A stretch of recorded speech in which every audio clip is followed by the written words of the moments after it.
Kung kayo ay mahilig mamasyal sa mga bulaklak, isa ang Casa Batik sa Nueva Ecija na dapat yung mapuntahan. Pwede kayong mag-picnic, mag-photoshoot, maglaro ang mga bata ng malaya, pwede rin sa reunion at meetingan dahil may coffee shop siya sa loob. And grabe, ang daming puno ng mangga na sobrang laki ng bunga. Halika, samahan niyo ako, mamasyal tayo sa loob.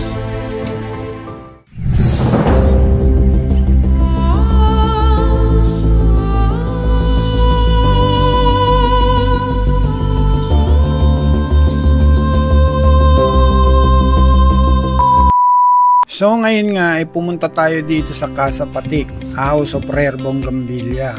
At ito naman ang price ng entrance fee nila. Pagpasok mo ay sasalubungin ka ng tinda nilang malaking mangga na halos kasing haba na ng suha. Halos lahat ng Bougainvillea ay nakalagay sa malaking paso o parang nakabonsai pala. At halos marami ang mga bulaklak nito kaysa sa mga dahon. Yung mga magkakakulay ay magkakasama at meron naman yung isang puno, iba-iba yung kulay. Halos grafted yata yung mga iba-ibang kulay na Bougainvillea. Kahit hindi tayo mahilig sa mga bulaklak ay sobrang ganda nila tingnan. Ang dami ng mga bulaklak nila talaga. Kaya ako sila nagustuhan ay pangarap din dati nating mag-alaga ng bonsai. Ate, ang ganda nito.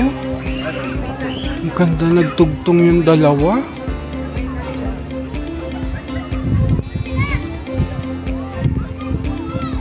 Ganda, may ganyan ka sa entrance ng bahay mo.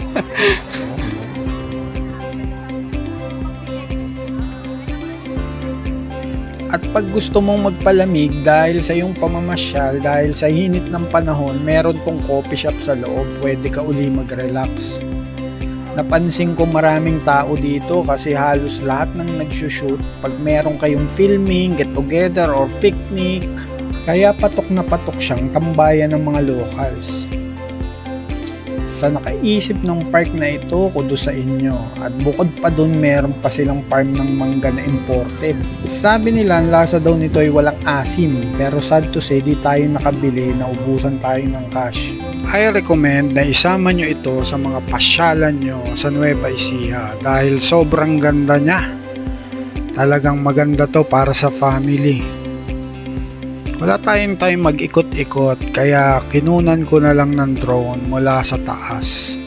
And then nakita ko na sobrang dami at sobrang ganda talaga ng mga bulaklak.